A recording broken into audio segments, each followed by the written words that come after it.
Capítulo 2. En San Petersburgo, el verano transcurrió en medio del habitual trabajo literario. Estaba preparando nuevas ediciones de mis libros, corrigiendo las pruebas. Era el terrible verano de 1915, con su atmósfera más y más deprimente, de la cual no llegaba a librarme a pesar de todos mis esfuerzos. Se estaba luchando en territorio ruso y la guerra día a día se acercaba a nosotros. Todo comenzaba a tambalearse. Esta secreta tendencia al suicidio, que ha sido tan determinante en la vida rusa, se ponía más y más en evidencia. Se jugaba una prueba de fuerza, los impresores hacían continuas huelgas, mi trabajo estaba detenido. Ya no podía dudar más que la catástrofe sobrevendría antes de que yo pudiera realizar mis proyectos.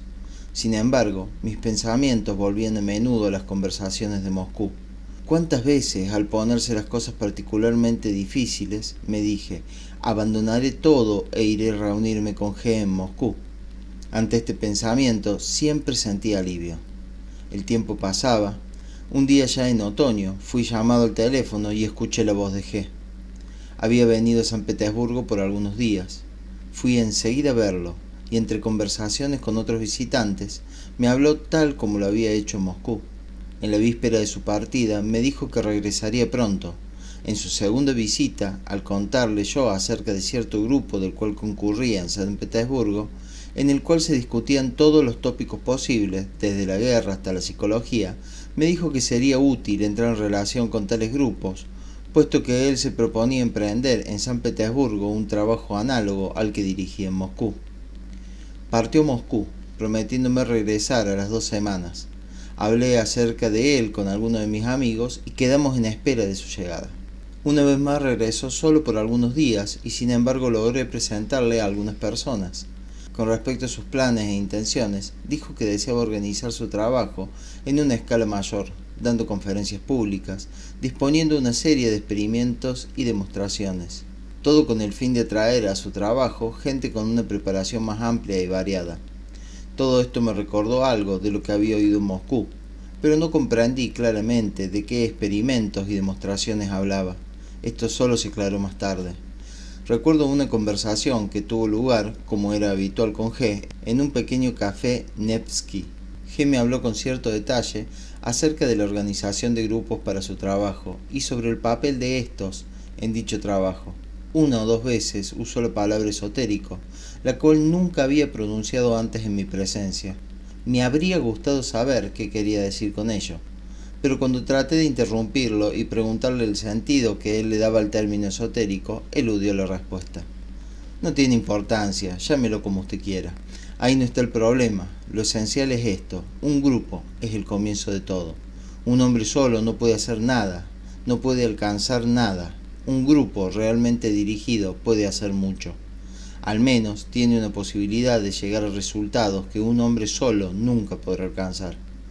Usted no se da cuenta de su propia situación. Usted está en una prisión. Todo lo que puede desear, si es sensato, es escapar. Pero, ¿cómo escapar? Es necesario atravesar las murallas cavando un túnel.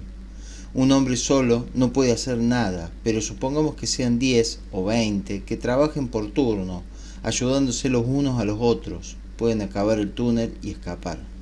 Más aún, nadie puede escapar de la prisión sin la ayuda de aquellos que ya han escapado.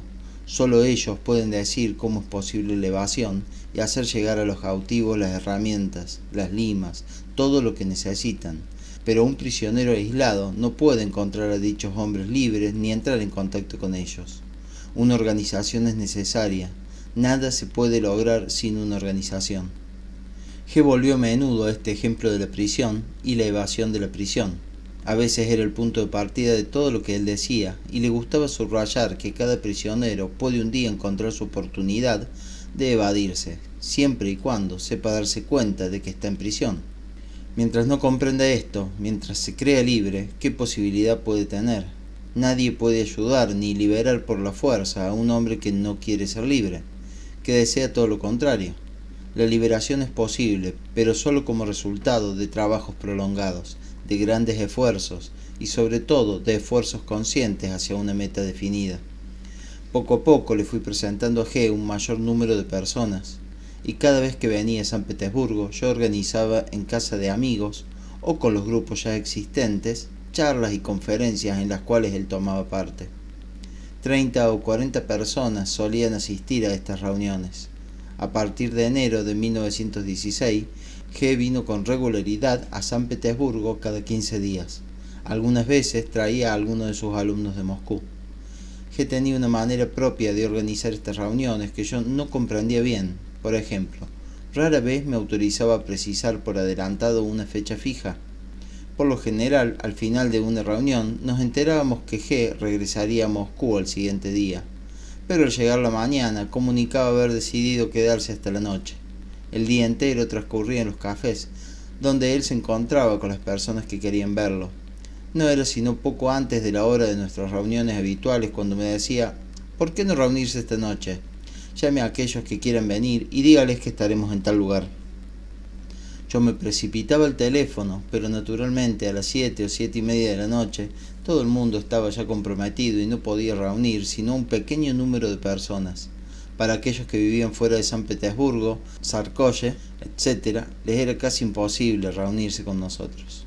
En aquel entonces no veía por qué G actuaba así, no podía captar sus movimientos, pero luego comprendí claramente el principal de ellos. De ninguna manera quería G facilitar el acercamiento a su enseñanza.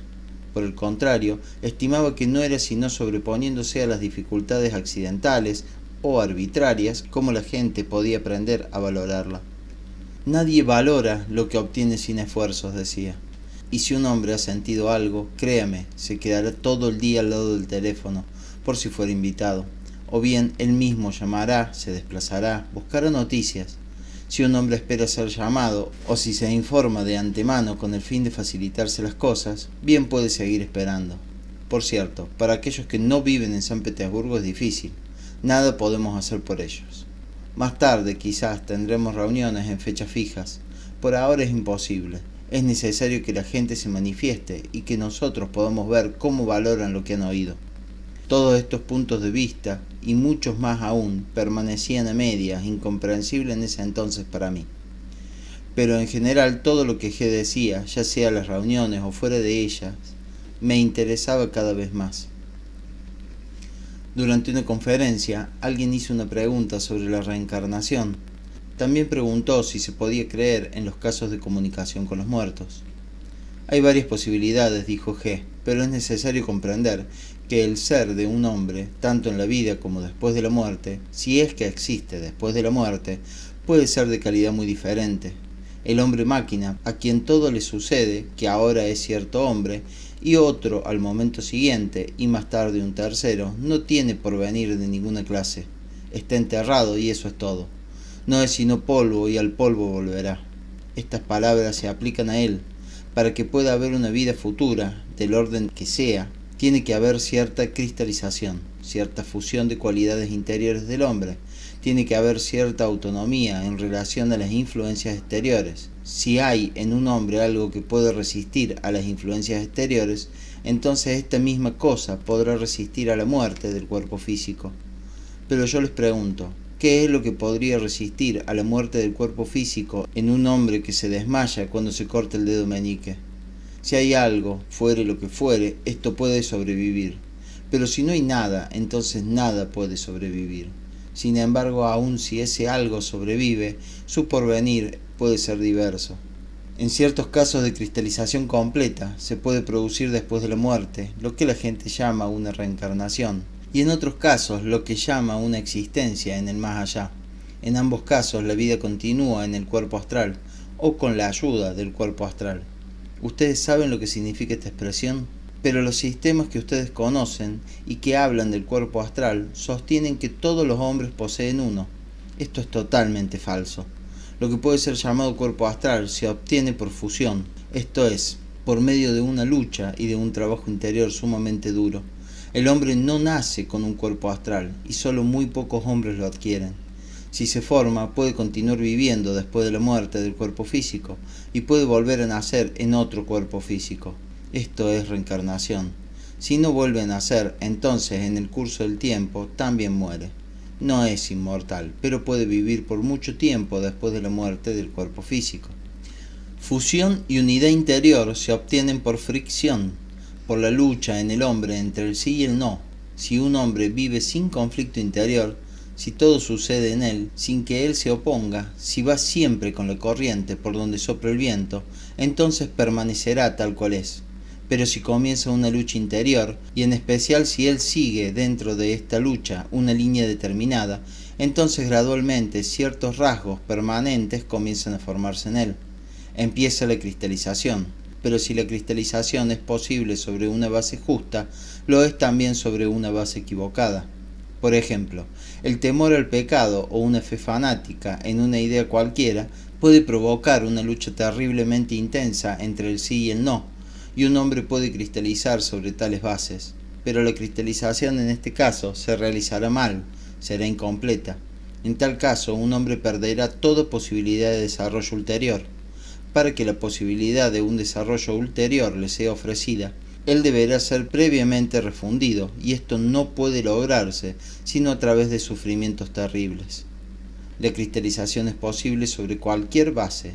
Tomen por ejemplo un bandolero de buena cepa, un bandolero auténtico. Yo he conocido de esos en el Cáucaso. Un bandolero tal, fusil en mano, se tenderá al borde de un camino, detrás de una roca durante 8 horas sin hacer movimiento. ¿Podrían ustedes hacer otro tanto? Dense cuenta que una lucha se libera en él a cada instante. Tiene calor, sed, las moscas los devoran, pero no se mueve. Otro ejemplo, un monje teme al diablo. Toda la noche se golpea la cabeza contra el suelo y reza. Así se logra la cristalización. Por tales caminos las personas pueden engendrar en ellas mismas una fuerza interior enorme. Pueden soportar torturas, pueden obtener todo lo que quieren. Esto significa que ahora hay en ellos algo sólido, algo permanente. Tales personas pueden llegar a ser inmortales. Pero ¿qué se ha ganado con esto? Un hombre de esta clase deviene en una cosa inmortal. Una cosa, aunque una cierta cantidad de conciencia permanezca algunas veces en él. Sin embargo, hay que recordar que se trata aquí de casos excepcionales. En las conversaciones que siguieron a la de esa noche, me impresionó un hecho. De todo lo que G había dicho, nadie había comprendido la misma cosa. Algunos solo habían prestado atención a las observaciones secundarias no esenciales y no se acordaban de nada más. Los principios fundamentales expuestos por G habían escapado a la mayoría. Muy pocos fueron los que hicieron preguntas sobre la esencia de lo que había sido dicho. Una de esas preguntas me ha quedado en la memoria. ¿Cómo puede uno provocar la lucha entre el sí y el no? El sacrificio es necesario, dijo G. Si nada es sacrificado, nada puede ser obtenido. Y es indispensable sacrificar lo que es precioso en el momento mismo, sacrificar mucho y sacrificar por mucho tiempo. Sin embargo, no para siempre. Por lo general, esto es poco comprendido, y empero nada es más importante. Los sacrificios son necesarios, pero una vez logrado el proceso de cristalización, los renunciamientos, las privaciones y los sacrificios ya no son necesarios. Un hombre puede entonces tener todo lo que quiere, ya no hay ley para él. Él es para sí mismo su propia ley. Entre la gente que venía a nuestras reuniones, se fue agrupando progresivamente un pequeño número de personas que jamás se perdían una sola ocasión de escuchar G, y que se reunían en su ausencia. Este fue el comienzo del primer grupo de San Petersburgo. En ese entonces yo veía mucho a G y comenzaba a comprenderlo mejor. Uno quedaba fuertemente impresionado por su gran simplicidad interior y por su naturalidad, que hacía olvidar completamente que él representaba para nosotros el mundo de lo milagroso y de lo desconocido. También se sentía en él con gran fuerza la ausencia total de toda especie de afectación o de deseo de producir una impresión.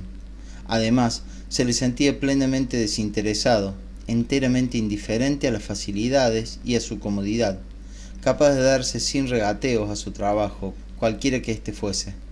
Le gustaba encontrarse en compañía alegre y vivaz, organizar comidas abundantes en las que eran engullidas toneladas de bebidas y de alimentos, pero en las que él casi ni bebía ni comía.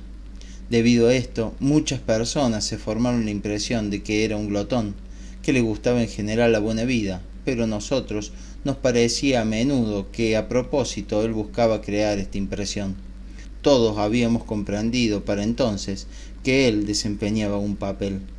Nuestro sentimiento de su actuar era excepcionalmente fuerte, A menudo nos decíamos que no lo veíamos y que jamás lo veríamos. En cualquier otro hombre, tanto actuar hubiera producido una impresión de falsedad. En él daba la impresión de fuerza, aunque como ya lo he mencionado, no siempre era este el caso. Sucedía a veces que el actuar era excesivo. Me gustaba particularmente su sentido del humor y la completa ausencia de él de toda pretensión de santidad o de posesión de poderes milagrosos. Aunque, como nos convencimos más tarde, poseía el conocimiento y la capacidad para crear fenómenos desusados de origen psicológico. Pero siempre se reía de la gente que esperaba milagros de él. Los talentos de este hombre eran extraordinariamente variados. Sabía todo y podía hacer todo.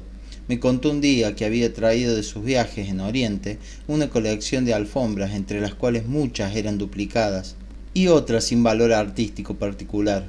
Por otro lado, había descubierto que el precio de las alfombras era más elevado en San Petersburgo que en Moscú, y en cada uno de sus viajes traía un buen lote. Según otra versión, simplemente compró sus alfombras en Moscú, en la Tolkuchka, y las traía para venderlas en San Petersburgo. Yo no comprendía muy bien las razones de estos manejos, pero sentía que estaban conectados con la idea del actuar. La venta de estas alfombras era de por sí notable. G hacía publicar un anuncio en los periódicos, lo que hacía acudir a toda clase de gente.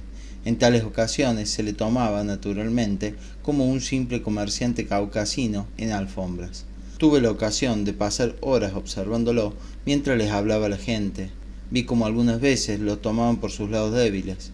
Un día que tenía prisa o estaba cansado de hacer de mercader de alfombras, le ofreció a una dama visiblemente rica pero avara que había escogido una docena de bellas piezas por las que regateaba desesperadamente. Todas las alfombras que había en el cuarto por aproximadamente una cuarta parte del precio de las que ella había escogido. En primer momento se mostró sorprendida, pero enseguida se puso de nuevo a regatear. G sonrió, le dijo que reflexionaría y que le daría su respuesta al día siguiente. Pero el día siguiente se había marchado ya de San Petersburgo y la mujer no consiguió absolutamente nada. Episodios de este género se repetían a menudo. En su papel de comerciante de alfombras, G daba la impresión de un hombre disfrazado, de una especie de Harun al-Rashid o del hombre del gorro que torna invisible de los cuentos de hadas. Un día que no me encontraba allí, vino a buscarlo un ocultista, del tipo charlatán. El hombre era más o menos conocido en los círculos espiritistas de San Petersburgo. Más tarde, bajo los bolcheviques, llegaría a ser promovido a la dignidad de profesor. Comenzó por decir que había oído hablar mucho de G y de su ciencia y que deseaba conocerlo. Como él mismo me lo contó, G asumió su papel de mercader de alfombras. Con su más fuerte acento caucasiano y en un ruso entrecortado, se puso a convencer de su error al ocultista, afirmando que nunca había vendido otra cosa que alfombras, e inmediatamente las desplegó para hacerle comprar algunas. El ocultista se marchó, sin dudar de que había sido burlado por sus amigos. El muy pillo, seguramente, no tenía ni un centavo. Me contó G, de otra manera lo hubiera clavado por lo menos con un par de mis alfombras. Solía ir un persa a reparar las alfombras. Un día encontré a G observando con gran atención este trabajo. Quisiera comprender, dijo G, cómo lo hace, y hasta ahora no lo consigo. ¿Ve usted esa aguja en forma de gancho que utiliza? Todo el secreto está allí. He querido comprársela, pero rehúsa venderla. Al día siguiente, yo había llegado más temprano que de costumbre. G estaba sentado en el suelo, reparando una alfombra exactamente como lo hacía el persa. Alrededor de él estaban esparcidas lanas de todos los colores y se servía del mismo tipo de gancho que yo había visto en manos del persa. Era evidente que se lo había fabricado él mismo, limando la hoja de un cortaplumas de 2 céntimos, y en el transcurso de una mañana había sondeado todos los misterios de la reparación de alfombras. Aprendí mucho de él sobre las alfombras, que representaban una de las formas más arcaicas del arte. Habló de las antiguas costumbres relativas a su fabricación, aún en vigor en ciertas localidades del Asia. Toda una aldea trabaja en la misma alfombra. Todos, jóvenes y viejos, se reúnen durante las largas veladas de invierno en una casa donde se reparten en grupos, sentados o de pie, de acuerdo a un orden conocido de antemano y fijado por la tradición. Entonces cada grupo comienza su trabajo. Unos sacan de la lana las piedrecillas o las astillas de madera, Otros las hacen más flexibles con bastones, un tercer grupo la peina, un cuarto la hila, un quinto la tiñe, un sexto o quizás el 26º teje la verdadera alfombra. Hombres, mujeres, niños, todos tienen su propio trabajo tradicional y desde el comienzo hasta el fin del trabajo se acompaña con músicas y cantos. Los tejedores, manipulando sus usos, bailan una danza especial y en su diversidad los gestos de todos hacen como un único y mismo movimiento, siguiendo un único y mismo ritmo. Además, cada localidad tiene su propio aire musical, sus propios cantos, sus propias danzas, asociados desde un tiempo inmemorial a la fabricación de alfombras. Mientras me hablaba, atravesó mi mente el pensamiento de que quizás el diseño y los colores de las alfombras correspondían con la música, y que eran su expresión por medio de la línea y el color, que las alfombras bien podían ser los registros de esa música, las partituras que permitían la reproducción de melodías. Para mí no había nada de extraño en esta idea, ya que a menudo llegaba a ver la música bajo la forma de diseños coloreados y complejos. Por ciertas conversaciones fortuitas con G, me pude formar una idea de su vida. Había pasado su infancia en la frontera del Asia Menor, en condiciones de existencia extrañas y arcaicas, casi bíblicas, innumerables rebaños de carneros, andanzas de lugar en lugar, encuentros con pueblos extraordinarios. Su imaginación había sido particularmente impresionada por los yezidíes, los adoradores del diablo, sus costumbres incomprensibles y su dependencia extraña con respecto a las leyes desconocidas. Me contó, por ejemplo, haber observado de un niño que los muchachos yezidíes eran incapaces de salir de un círculo trazado alrededor de ellos en el suelo. Sus primeros años habían transcurrido en una atmósfera de cuento de hadas, de leyendas, de tradiciones. Alrededor de él lo milagroso había sido un hecho real, predicciones que había escuchado y a las cuales los que lo rodeaban dejaban una fe plena. Se había realizado y le habían abierto los ojos sobre muchas otras cosas. Desde su más tierna edad, el concierto de todas estas influencias habían creado en él una inclinación hacia lo misterioso, lo incomprensible y lo mágico. Me dijo haber viajado mucho por Oriente cuando era todavía muy joven. ¿Qué había de cierto en estos relatos? Jamás pude precisarlo, pero seguramente a lo largo de sus viajes había entrado en contacto con 1000 fenómenos que evocaran para él la existencia de un cierto conocimiento, de ciertos poderes, de ciertas posibilidades del hombre, y había conocido personalmente gente que poseía el don de la clarividencia y otros poderes milagrosos. Poco a poco me dijo sus salidas de la casa natal y sus viajes comenzaron a seguir una dirección definida. Salió en busca del conocimiento y de las personas que lo poseían. Después de grandes dificultades descubrió al fin las fuentes de este conocimiento en compañía de varios camaradas que partieron también en busca de lo milagroso. En todas las historias que él contaba sobre sí mismo había muchos elementos contradictorios y poco creíbles, pero ya me había dado cuenta de que no podía esperar de él nada ordinario. Él no se dejaba reducir a ninguna de nuestras medidas. Con él no se podía estar seguro de nada. Hoy podía decir una cosa y mañana otra totalmente diferente, sin que en un sentido nunca se le pudiera acusar de contradicción. Había que comprender y que descubrir el lazo que unía el todo. Hablaba muy poco y siempre de una manera evasiva acerca de las escuelas mismas y de los lugares donde había encontrado el conocimiento que indudablemente poseía. Mencionó monasterios tibetanos, el Chintral, el Monte Athos, escuelas sufíes en Persia, en Bokhara y en el Turquestán oriental. También citaba derviches de diferentes órdenes que había conocido, pero sin dar jamás datos precisos. Comenzó a tomar forma un grupo permanente. Un día que estábamos con G le pregunté ¿por qué se mantiene el conocimiento tan cuidadosamente en secreto? Si el antiguo conocimiento ha sido preservado y en general si existe un conocimiento distinto de nuestra ciencia y de nuestra filosofía que aún llega a sobrepasarlas, ¿por qué no se convierte en propiedad común? ¿Por qué sus poseedores se niegan a dejarlo entrar en la circulación general de la vida, en aras de una lucha más feliz o más decisiva contra la mentira, el mal y la ignorancia? Creo que esta pregunta debe surgir en toda mente que encuentra por primera vez las ideas del esoterismo. Hay dos respuestas, me dijo él. Primeramente, este conocimiento no se mantiene en secreto. Luego, por su propia naturaleza, le está prohibido llegar a ser jamás propiedad común. Primero examinaremos este segundo punto. Le probaré que el conocimiento, acentuó esta palabra, es mucho más accesible de lo que generalmente se cree para aquellos que son capaces de asimilarlo, y todo el problema estriba en que la gente o no lo quiere o no lo puede recibir. Pero ante todo es necesario comprender que el conocimiento no puede pertenecer a todos, ni aún puede pertenecer a muchos. Así es la ley. Usted no la comprende porque no se da cuenta de que, como toda cosa en el mundo, el conocimiento es materia, es material.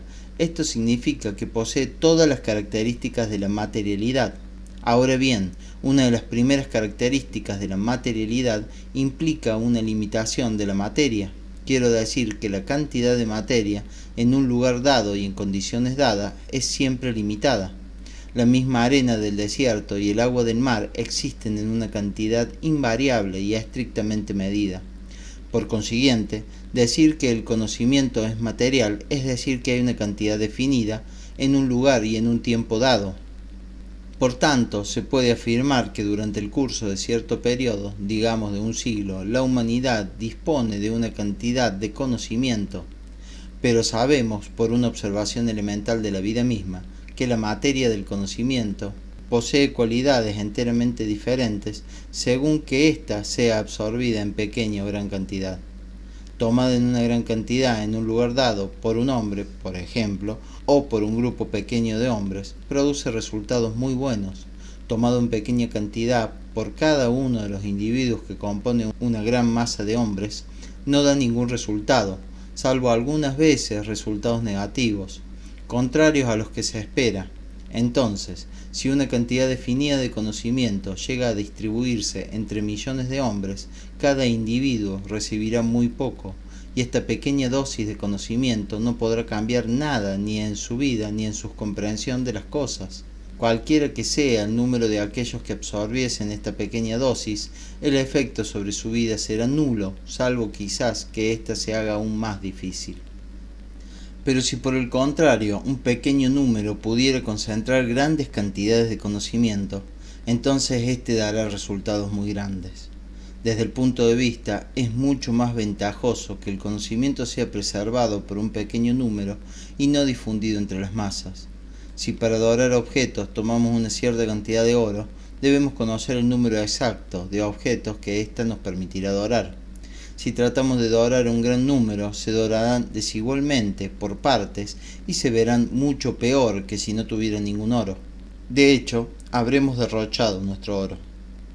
La distribución del conocimiento se basa sobre un principio rigurosamente análogo. Si hubiese que dar el conocimiento a todo el mundo, nadie recibiría nada. Si está reservado a un pequeño número, cada uno recibirá no solamente para guardar lo que reciba, sino para incrementarlo. A primera vista, esta teoría parece muy injusta porque la situación de aquellos a quienes en alguna forma se les niega el conocimiento para que otros puedan recibir algo más parece muy triste, inmerecida y más cruel de lo que debería ser. Sin embargo, la realidad es totalmente diferente. En la distribución del conocimiento no hay ni sombra de injusticia. Es un hecho que la gran mayoría de la gente ignora el deseo de conocer, rehúsa su cuota de conocimiento y descuida aún tomar en la distribución general la porción que le está destinada para las necesidades de su vida. Esto se hace particularmente evidente en periodos de locura colectiva, de guerras y de revoluciones, cuando los hombres parecen perder súbitamente hasta este pequeño grano de sentido común que tenían de ordinario y, convertidos en perfectos autómatas, se entregan a matanzas gigantescas, como si ya no tuviesen instinto de conservación. Es así como grandes cantidades de conocimiento, de cierta manera, permanecen sin reclamar y pueden ser distribuidas a los que saben apreciar su valor. No hay nada de injusto en todo esto, porque aquellos que reciben el conocimiento no toman algo que les pertenece a otros, no privan a nadie de nada, toman solamente lo que los otros han rechazado como inútil y que en todo caso se perdería si no fuera tomado. La acumulación del conocimiento por los unos depende del rechazo del conocimiento por los otros. En la vida de la humanidad hay periodos que coinciden generalmente con el comienzo de la declinación de las civilizaciones, cuando las masas pierden irremediablemente la razón y se ponen a destruir todo lo que ha sido creado en siglos y milenios de cultura. Tales periodos de locura, a menudo concordantes con cataclismos geológicos, con perturbaciones climáticas y otros fenómenos de carácter planetario, liberan gran cantidad de esta materia del conocimiento. Se hace entonces necesario un trabajo de recuperación sin el cual ésta se perdería. Es así como el trabajo de recolectar la materia esparcida del conocimiento coincide frecuentemente con la declinación y la ruina de las civilizaciones. Este aspecto de las cuestiones es claro: las masas no se preocupan del conocimiento, no lo quieren, y sus jefes políticos, en sus propios intereses, no trabajan sino para reforzar la aversión y el temor que ellas tienen a todo lo que es nuevo y desconocido. El estado de esclavitud de la humanidad está basado en este temor. Es hasta difícil imaginar todo el horror de esto, pero la gente no comprende el valor de lo que se pierde de esta manera. Y para captar la causa de tal estado, basta con observar cómo vive la gente, lo que constituye sus razones para vivir, el objeto de sus pasiones o de sus aspiraciones, en qué piensan, de qué hablan, a qué sirven y qué adoran. Vean a dónde va el dinero de la sociedad culta de nuestra época. Dejando de lado la guerra, consideren a aquellos por lo que se paga los más altos precios, a dónde van las muchedumbres más densas. Si se reflexiona un instante acerca de este despilfarro, entonces se hace claro que la humanidad, tal cual es ahora, con los intereses de los cuales vive, no puede esperar otra cosa que lo que tiene. Pero como ya lo he dicho, nada de esto se puede cambiar. Imagínese que no haya disponibilidad sino de media libra de conocimiento por año para toda la humanidad. Si este conocimiento se difunde entre las masas, cada uno recibiría tan poco que seguiría siendo el mismo tonto de antes. Pero por el hecho de que tan solo algunos hombres desean este conocimiento, aquellos que lo piden podrán recibir, por así decirlo, un grano de él, y adquirir la posibilidad de llegar a ser más inteligentes. No todos podrían llegar a ser inteligentes, aunque lo desearan, y si llegaran a ser inteligentes, esto no serviría de nada, pues existe un equilibrio general que no puede ser trastocado. He aquí un aspecto. El otro, como ya lo he dicho, se refiere al hecho de que nadie oculta nada, no hay el menor misterio, pero la adquisición o la transmisión del verdadero conocimiento exige una gran labor y grandes esfuerzos, tanto de parte del que recibe como del que da. Y aquellos que poseen este conocimiento hacen todo lo que pueden para transmitirlo y comunicarlo al mayor número posible de hombres, para facilitarles su acercamiento y tornarlos capaces de prepararse para recibir la verdad. Pero el conocimiento no puede ser impuesto por la fuerza a aquellos que no lo quieren. Y como acabamos de ver, el examen imparcial de la vida del hombre medio, de sus intereses, de lo que llena sus días, demostrará al instante que es imposible acusar a los hombres poseedores del conocimiento de que lo ocultan, de que no quieren transmitirlo, o de que no desean enseñar a los otros lo que ellos mismos saben. Quien desee el conocimiento debe hacer por sí mismo los primeros esfuerzos para encontrar la fuente, para aproximarse a ella, ayudándose con las indicaciones dadas a todos, pero que la gente, por regla general, no desea ver ni conocer. El conocimiento no puede llegar gratuitamente a los hombres, sin esfuerzos de su parte. Ellos comprenden esto muy bien cuando solo se trata de conocimientos ordinarios, pero en el caso del gran conocimiento, si es que admiten la posibilidad de su existencia, consideran que es posible esperar algo diferente. Todo el mundo sabe muy bien, por ejemplo, que un hombre tendrá que trabajar intensamente durante varios años si quiere aprender el chino. Nadie ignora que para poder captar los principios de la medicina son indispensables 5 años de estudios, y quizás el doble para el estudio de la música o la pintura. Sin embargo, algunas teorías afirman que el conocimiento puede llegar a la gente sin esfuerzo de su parte, que puede ser adquirido aún en el sueño. El mero hecho de la existencia de tales teorías constituye una explicación adicional del hecho de que el conocimiento no puede llegar a la gente. Sin embargo, no es menos esencial comprender que los esfuerzos independientes de un hombre por alcanzar lo que fuese en esa dirección, por sí mismo, no pueden dar ningún resultado. un hombre no puede alcanzar el conocimiento sino con la ayuda de aquellos que lo poseen. Esto debe ser comprendido desde el comienzo mismo. Hay que aprender de los que saben. En una de las reuniones siguientes, en respuesta a una pregunta sobre la inmortalidad, G desarrolló algunas de las ideas que había dado antes sobre la reencarnación y la vida futura.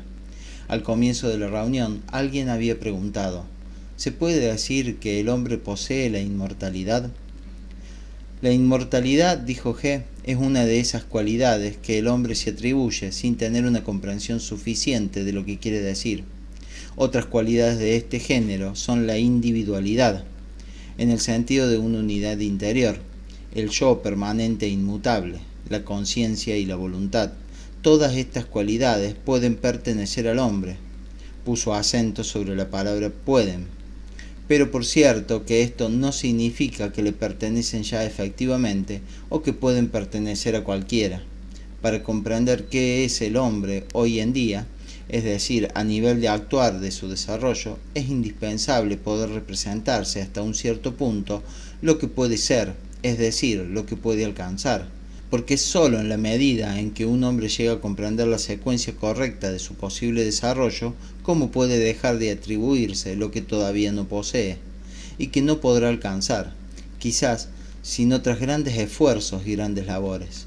Según una antigua enseñanza, de la que subsisten trazas en numerosos sistemas del ayer y de hoy, cuando un hombre alcanza el desarrollo más completo que en general le es posible, se compone de 4 cuerpos. Estos 4 cuerpos están constituidos por sustancias que se hacen cada vez más y más finas, interpenetrándose y formando 4 organismos que tienen entre sí una relación bien definida sin dejar de ser independientes y que son capaces de actuar independientemente. Lo que permite la existencia de 4 cuerpos es que el organismo humano, es decir, el cuerpo físico, tiene una organización tan compleja que bajo ciertas condiciones se puede desarrollar en él un organismo nuevo e independiente que ofrezca a la actividad de la conciencia un instrumento mucho más adecuado y más sensible que el cuerpo físico. La conciencia que se manifiesta en este nuevo cuerpo es capaz de gobernarlo y tiene pleno poder y pleno control sobre el cuerpo físico. Bajo ciertas condiciones en este segundo cuerpo se puede formar un tercero que tiene también sus características propias.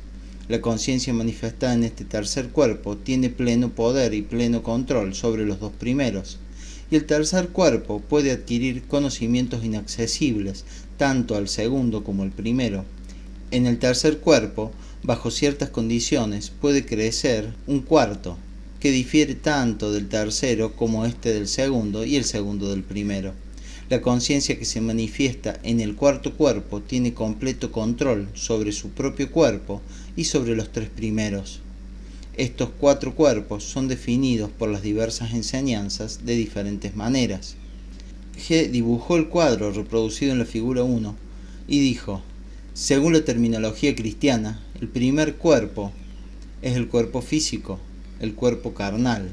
El segundo es el cuerpo natural. El tercero es el cuerpo espiritual. Y el cuarto, según la terminología del cristianismo esotérico, es el cuerpo divino. Según la terminología teosófica, el primero es el cuerpo físico, el segundo es el cuerpo astral, el tercero es el cuerpo mental y el cuarto cuerpo es el cuerpo causal. Es decir, el cuerpo que lleva dentro de sí las causas de sus acciones, es independiente de las causas exteriores, es el cuerpo de la voluntad. En el lenguaje lleno de imágenes de ciertas enseñanzas orientales, el primero es el carruaje, cuerpo, el segundo es el caballo, sentimientos, deseos, el tercero es el cochero, el pensar, y el cuarto es el amo, yo, conciencia, voluntad. Se encuentran paralelos o comparaciones de este género en la mayoría de los sistemas que reconocen algo más que el cuerpo físico, pero casi todos estos sistemas, aun cuando repiten bajo una forma más o menos familiar las definiciones y las divisiones de las antiguas enseñanzas, han olvidado u omitido su característica más importante, a saber que el hombre no nace con los cuerpos sutiles y que estos requieren ser cultivados artificialmente, lo que es posible solo bajo ciertas condiciones favorables exteriores e interiores. El cuerpo astral no es indispensable para el hombre. Es un gran lujo que no está al alcance de todos. El hombre puede muy bien vivir sin el cuerpo astral. Su cuerpo físico posee todas las funciones necesarias para la vida. Un hombre sin cuerpo astral puede aún producir la impresión de ser muy intelectual, hasta muy espiritual, y engañar así no solamente a los otros, sino a sí mismo. Esto, naturalmente, es aún más cierto para el cuerpo mental y para el cuarto cuerpo. El hombre ordinario no posee estos cuerpos ni las funciones que les corresponden, pero a menudo él cree y llega a hacer creer a los demás que los posee. Las razones de este error son, en primer lugar, el hecho de que el cuerpo físico trabaja con las mismas sustancias con las que se constituyen los cuerpos superiores, pero estas sustancias no se cristalizan en él, no le pertenecen. Y en segundo lugar, el hecho de que todas las funciones del cuerpo físico son análogas a las de los cuerpos superiores, aunque naturalmente difieren mucho entre las funciones de un hombre que no posee sino su cuerpo físico y las funciones de los cuatro cuerpos. La diferencia principal es que en el primer caso, las funciones del cuerpo físico gobiernan todas las otras. En otros términos, todo está gobernado por el cuerpo, que es a su vez gobernado por las influencias exteriores. En el segundo caso, el mando o el control emana del cuerpo superior. Las funciones del cuerpo físico pueden ponerse en paralelo con las funciones de los cuatro cuerpos. G dibujó otro cuadro, figura 2, que representaba las funciones paralelas de un hombre de cuerpo físico y un hombre de cuatro cuerpos.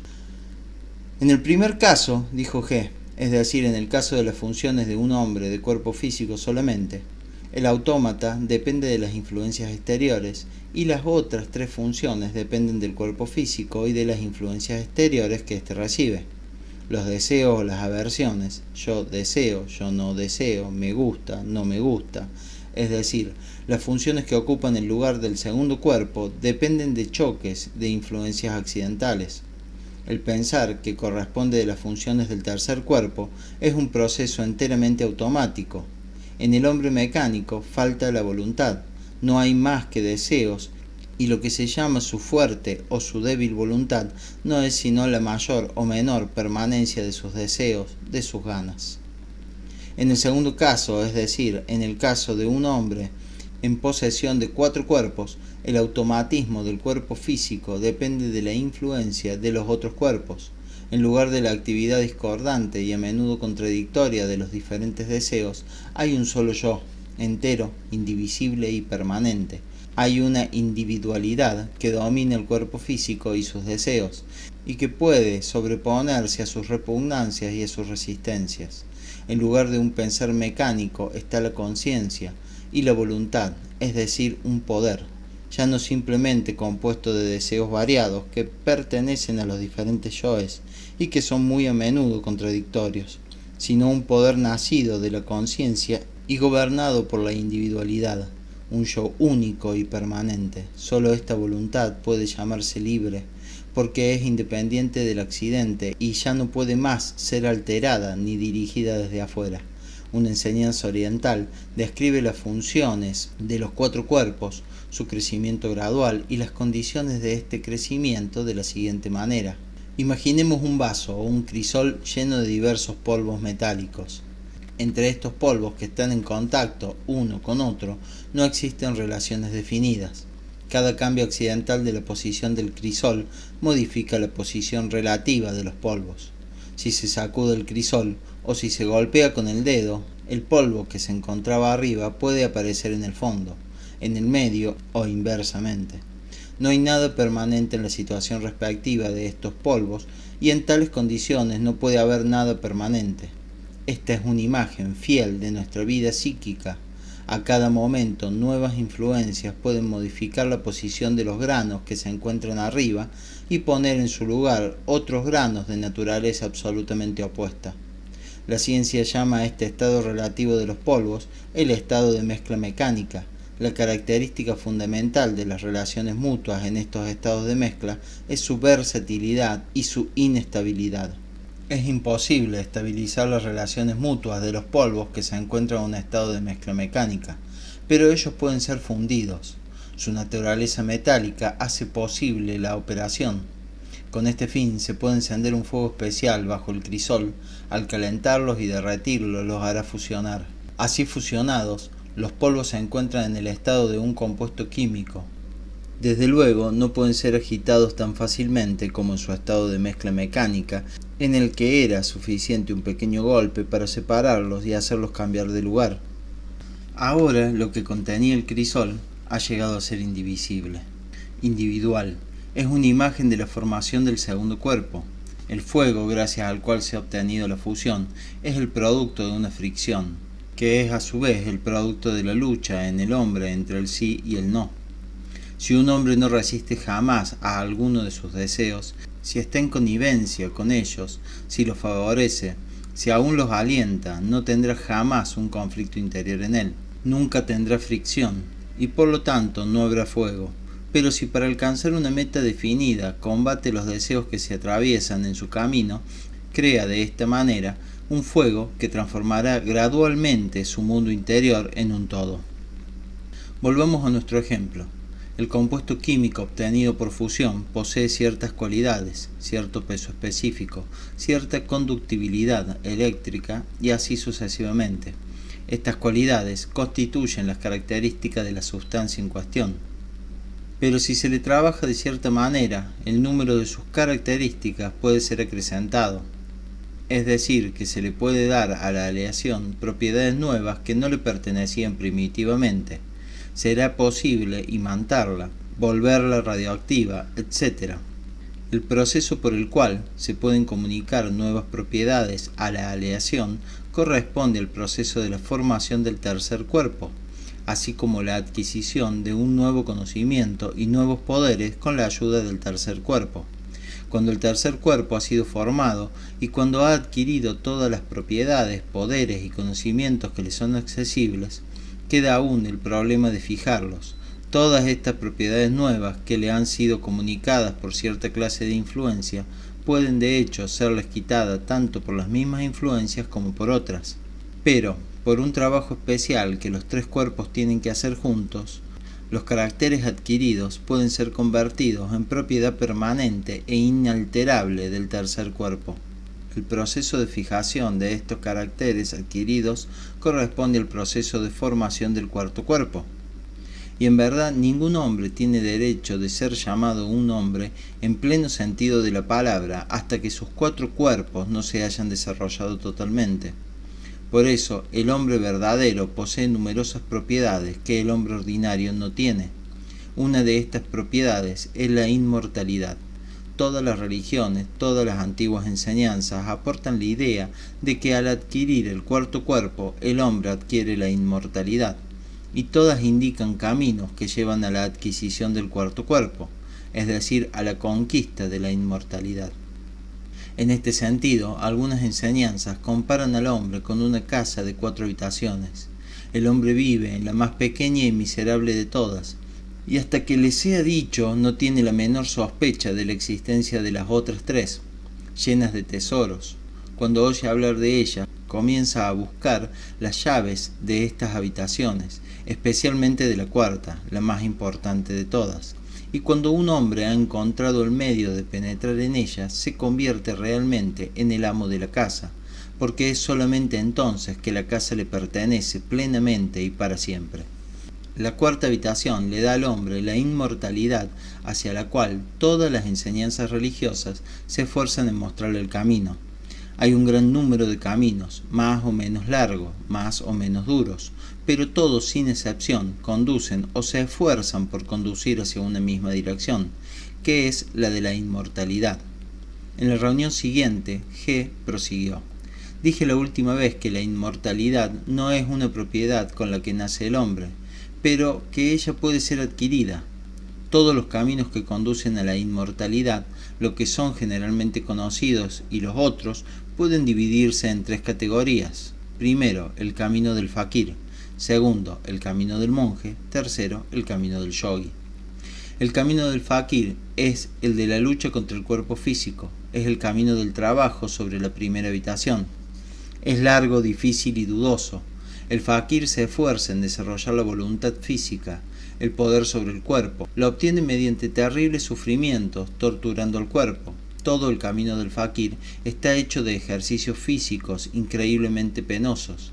Se mantiene de pie, en la misma posición, sin movimiento alguno, durante horas, días, meses o años, o bien sentado sobre una piedra desnuda, bajo el sol, bajo la lluvia, bajo la nieve, mantiene los brazos extendidos, o bien se tortura con fuego o con un hormiguero en el que pone sus piernas desnudas, y así sucesivamente. Si no se enferma o no muere, se desarrolla en él lo que puede llamarse la voluntad física, y obtiene entonces la cuarta habitación, es decir, la posibilidad de formar el cuarto cuerpo, pero sus otras funciones, emocionales e intelectuales, permanecen sin desarrollar. Ha conquistado la voluntad, pero no tiene nada en que poderla aplicar. No puede hacer uso de ella para adquirir el conocimiento o perfeccionarse a sí mismo. Por lo general está demasiado viejo para iniciar un trabajo nuevo. Pero ahí, donde hay escuelas de fakires, también hay escuelas de yogis. Por lo general los yogis no pierden de vista a los fakires, y si un fakir obtiene lo que anhela antes de ser demasiado viejo, lo llevan a una de sus escuelas para curarlo, restablecen en él su poder de movimiento, después de lo cual comienzan a enseñarle.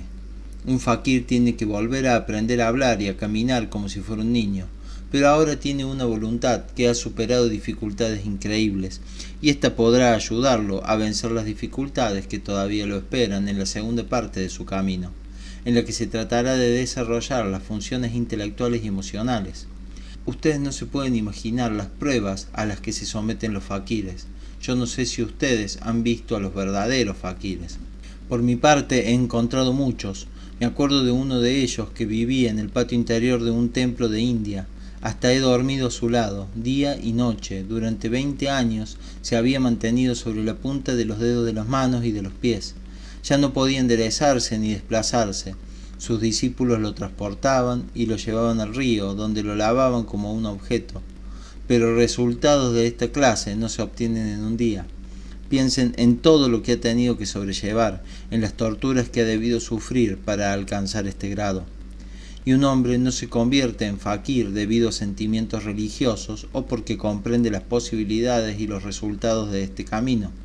En todos los países de Oriente donde existen fakires, la gente del pueblo tiene la costumbre de prometer a los fakires el niño nacido después de algún acontecimiento feliz.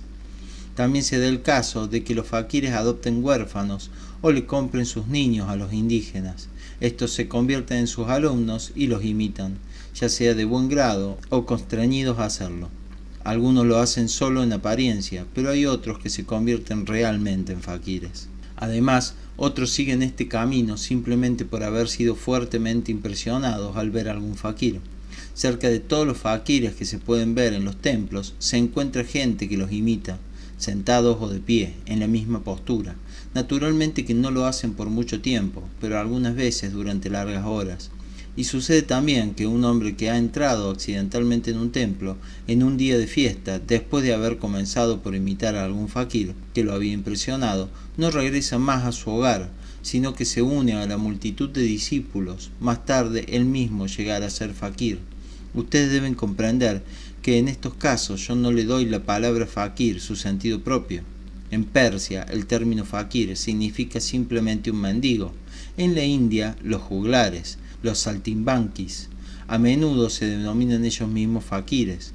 Y los europeos, especialmente los europeos cultos, le dan a menudo el nombre fakir a los yogis, lo mismo que a los monjes errantes de diversas órdenes. Pero en realidad el camino del fakir, el camino del monje y el camino del yogi son enteramente diferentes. Hasta ahora no he hablado sino de los fakires, es el primer camino. El segundo es el del monje, es el camino de la fe, el sentimiento religioso y de los sacrificios.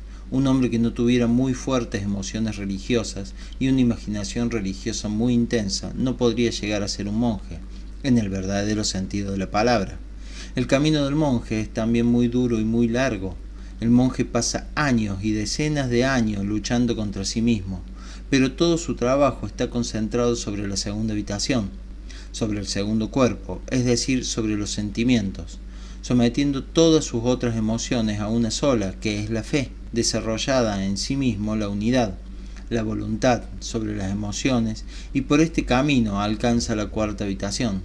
pero su cuerpo físico y sus capacidades intelectuales pueden quedarse sin desarrollo. Para poder servirse de lo que él habrá obtenido, tendrá que cultivarse física e intelectualmente. Esto no se podrá realizar sino por medio de nuevos sacrificios, de nuevas austeridades, de nuevos renunciamientos. Un monje tiene que llegar a ser un yogi y un fakir. Son muy escasos los que llegan tan lejos, más escasos aún los que llegan a triunfar sobre todas las dificultades. La mayoría muere antes de arribar a esto, o no llega a ser monjes, sino en apariencia. El tercer camino es el del yogi, es el camino del conocimiento, el camino del intelecto.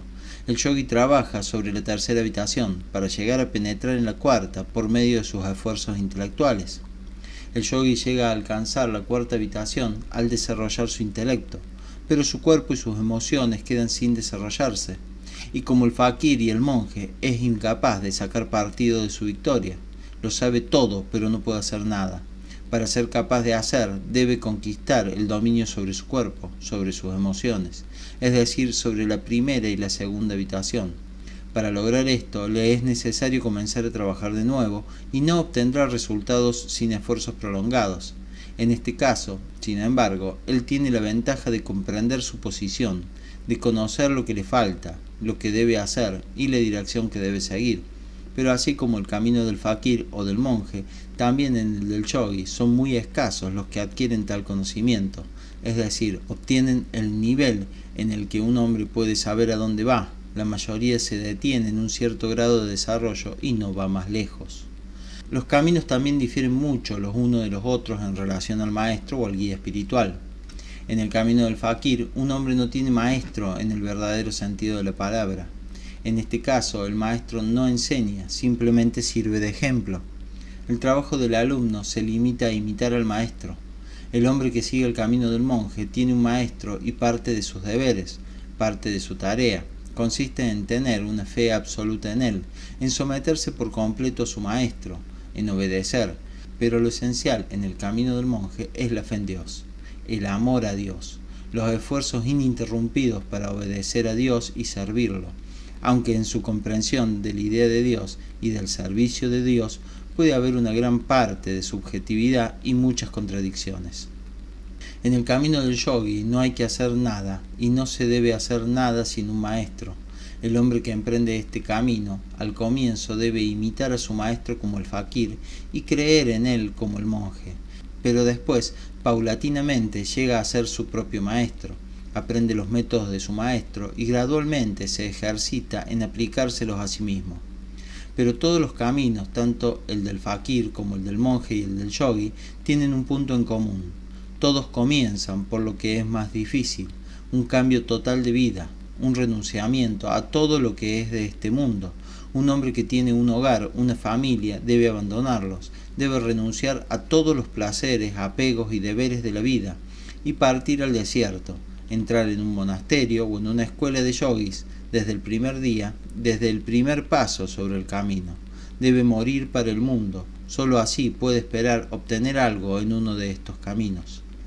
Para captar la esencia de esta enseñanza, es indispensable darse cuenta cabal de que los caminos son los únicos métodos capaces de asegurar el desarrollo de las posibilidades ocultas del hombre.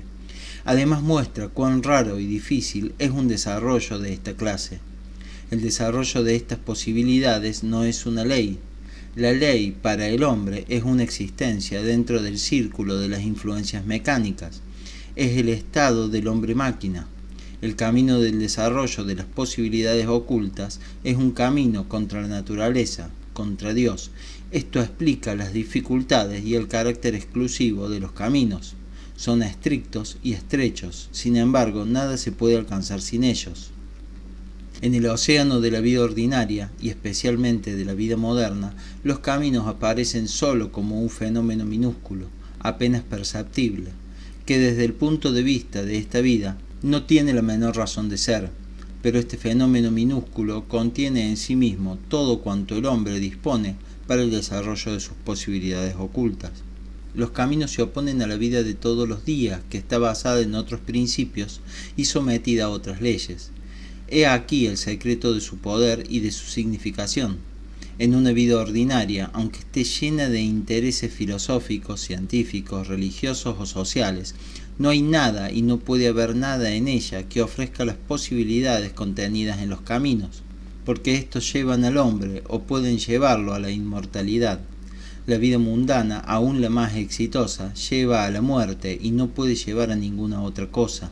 La idea de los caminos no puede ser comprendida si se admite la posibilidad de la evolución del hombre sin su ayuda. Por regla general, es duro para un hombre resignarse a esta idea, le parece exagerada, injusta y absurda. Tiene una comprensión pobre del sentido de la palabra posibilidad. Se imagina que si tiene algunas posibilidades en sí mismo, éstas tendrán que desarrollarse y que, por cierto, los medios de desarrollo están a su alcance. Partiendo de un total rechazo a reconocer en sí mismo cualquier clase de posibilidad, por lo general el hombre pasa súbitamente a la imperiosa exigencia de su desarrollo inevitable. Para él es difícil adaptarse a la idea de que sus posibilidades no sólo pueden permanecer en su estado actual de infradesarrollo, sino que aún atrofiarse definitivamente, y que por lo tanto su desarrollo reclama de él prodigiosos y perseverantes esfuerzos. De una manera general, si consideramos a las personas que no son ni faquires, ni monjes, ni yogis, y de las que podemos afirmar sin temor que jamás serán faquires, monjes o yogis, estamos en condición de afirmar con certeza absoluta que sus posibilidades no pueden ser desarrolladas y que no se desarrollarán jamás. Es indispensable persuadirse profundamente de esto para comprender lo que voy a decir. En las condiciones ordinarias de la vida civilizada, la situación de un hombre, aún inteligente, que busca el conocimiento es sin esperanza, porque no tiene la menor posibilidad de encontrar alrededor de él algo que se asemeje a una escuela de faquires o a una escuela de yogis. En cuanto a las religiones del occidente, han degenerado hasta tal punto que desde hace mucho tiempo ya no hay nada viviente en ellas. En fin, del lado ocultista o espiritista ya no hay nada que esperar sino experiencias ingenuas. La situación sería realmente desesperada si no existiese otra posibilidad, la de un cuarto camino. El cuarto camino no exige que uno se retire del mundo, no exige que uno abandone todo aquello por lo que se ha vivido hasta el momento. Este camino comienza mucho más lejos que el del yogi. Esto significa que es necesario estar preparado para entrar en el cuarto camino y que esta preparación, que es de las más serias, tiene que adquirirse en la vida ordinaria y aplicarla sobre muchos lados diferentes. Además, el hombre que quiere seguir el cuarto camino tiene que reunir en su vida condiciones favorables al trabajo, o por lo menos aquellas que no lo hagan imposible, porque es necesario convencerse de que tanto en la vida exterior como en la vida interior ciertas condiciones pueden construir barreras infranqueables para el cuarto camino. Añadamos aún que este camino, contrariamente al del fakir, al del monje y al del yogi, no tiene una forma definida. Ante todo tiene que ser hallado, es la primer prueba, y es difícil porque el cuarto camino es mucho menos conocido que los otros tres caminos tradicionales. Son numerosas las personas que nunca han oído hablar de él o que niegan simplemente su existencia o aún su posibilidad. Sin embargo, el comienzo del cuarto camino es más fácil que el comienzo de los caminos del fakir, del monje y del yogi. Es posible seguir el cuarto camino y trabajar en él mientras uno continúa atendiendo sus ocupaciones ordinarias, en las condiciones habituales de la vida, sin cortar las relaciones que uno tiene con la gente, sin abandonar nada. Este camino no exige el renunciamiento. Por el contrario, las condiciones de vida en las que un hombre se encuentra cuando emprende el trabajo o en las que el trabajo lo sorprende, por así decirlo, son las mejores posibles para él, por lo menos al comienzo, porque ellas les son naturales, ellas son el hombre mismo, porque la vida de un hombre y sus condiciones corresponden a lo que él es. La vida las ha creado a su medida. Por consiguiente, cualquier otra condición sería artificial, y en este caso el trabajo no podría tocar inmediatamente todos los lados de su ser. De esta manera, el cuarto camino alcanza simultáneamente todos los lados del ser humano. Es un trabajo inmediato sobre las tres habitaciones a la vez. El fakir trabaja sobre la primera habitación, el monje sobre la segunda y el yogi sobre la tercera. Cuando alcanza la cuarta habitación, el fakir, el monje y el yogi dejan atrás muchas tareas incumplidas y no pueden hacer uso de lo que han alcanzado porque no dominan todas sus funciones. El fakir es amo de su cuerpo, pero no de sus emociones ni de sus pensamientos. El monje es amo de sus emociones, pero no de su cuerpo ni de su pensamiento. El yogi es amo de su pensamiento, pero no de su cuerpo ni de sus emociones. Por lo tanto, el cuarto camino difiere de los otros, en que exige del hombre ante todo la comprensión. El hombre no debe hacer nada sin comprender, salvo a título de experimento, bajo el control y la dirección de su maestro. Cuando más comprenda un hombre lo que hace, tanto más valor tendrán los resultados de sus esfuerzos. Es un principio fundamental del cuarto camino. Los resultados obtenidos en el trabajo son proporcionales a la conciencia que uno tiene de ese trabajo. No se requiere fe en este camino. Por el contrario, la fe de cualquier naturaleza que fuera es aquí un obstáculo. En el cuarto camino, un hombre tiene que asegurarse por sí mismo de la verdad de lo que se dice, y en tanto que no haya adquirido esta certidumbre, no debe hacer nada. El método del cuarto camino es el siguiente. Si uno comienza un trabajo sobre una habitación, debe emprender simultáneamente un trabajo correspondiente sobre las otras dos. En otros términos, mientras uno trabaja sobre el cuerpo físico, hay que trabajar simultáneamente sobre el pensamiento y sobre las emociones.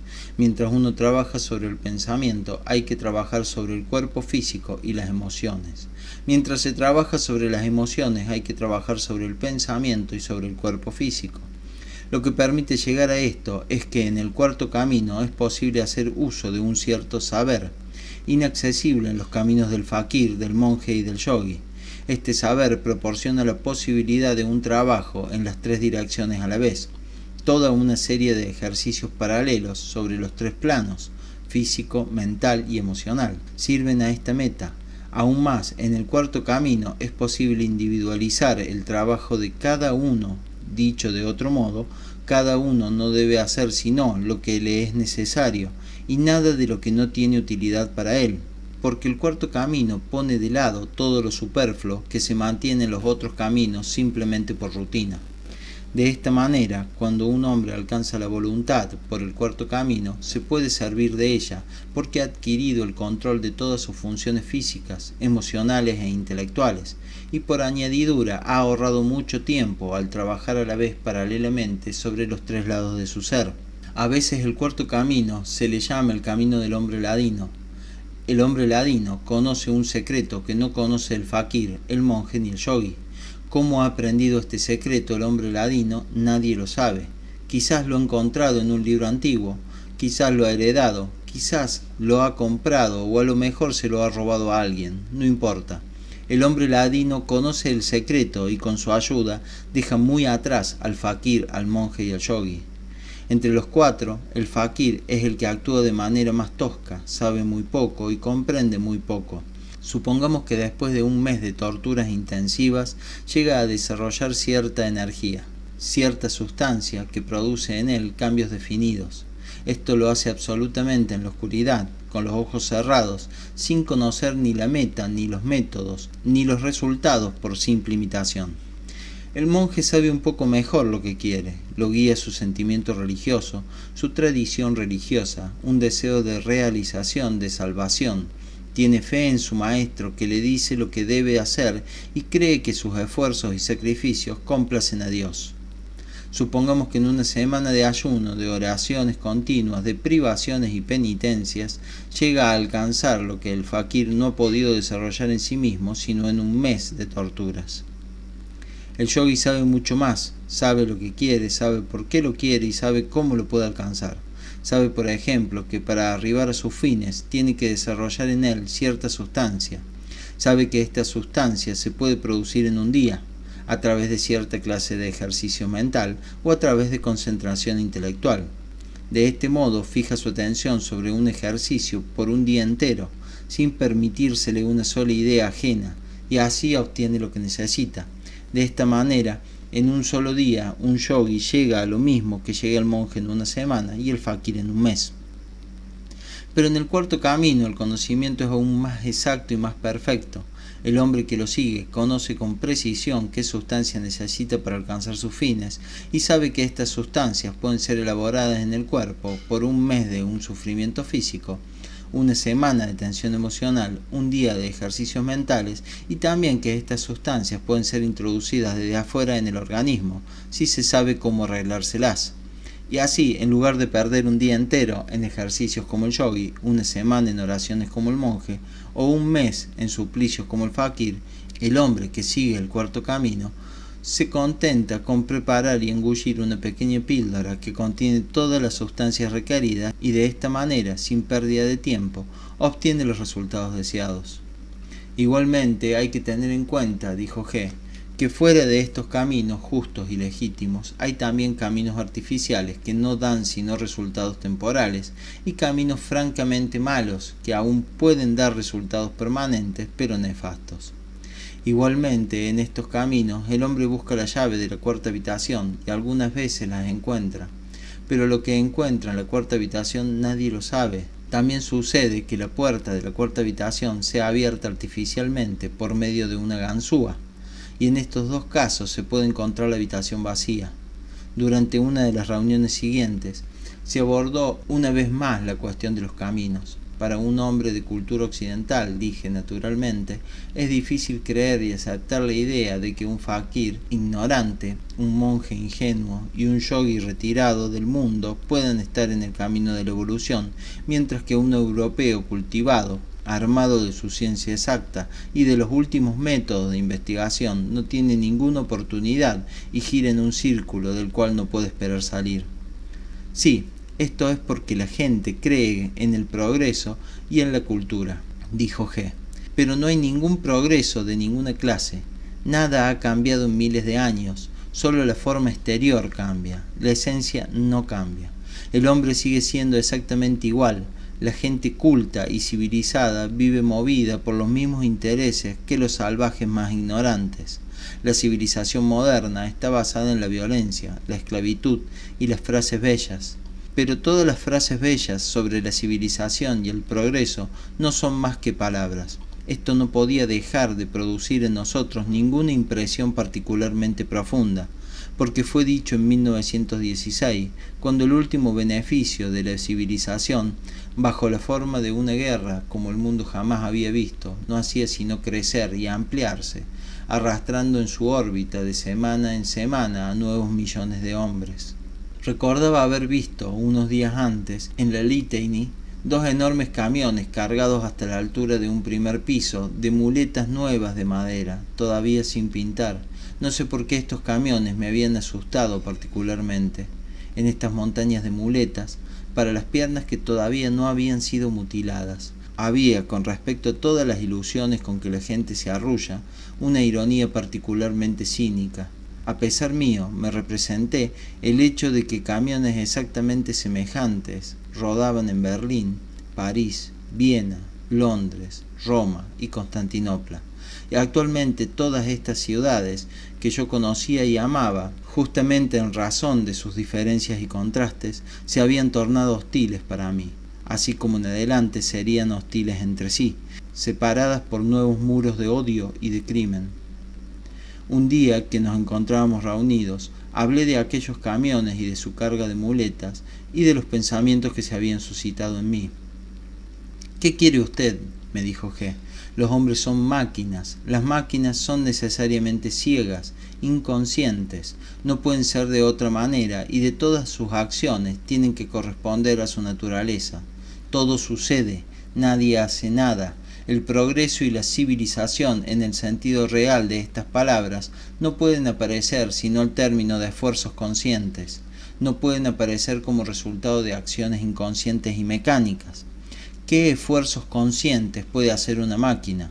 Y si una máquina es inconsciente, lo son también 100 y 1000 máquinas y cientos de miles y millones de máquinas. Ahora bien, la actividad inconsciente de millones de máquinas se reúne necesariamente para el exterminio y la ruina. Es precisamente en las manifestaciones inconscientes o involuntarias en las que reside todo el mal. Ustedes no comprenden todavía y no pueden imaginar todas las consecuencias de esta plaga, pero llegará el tiempo en que comprenderán.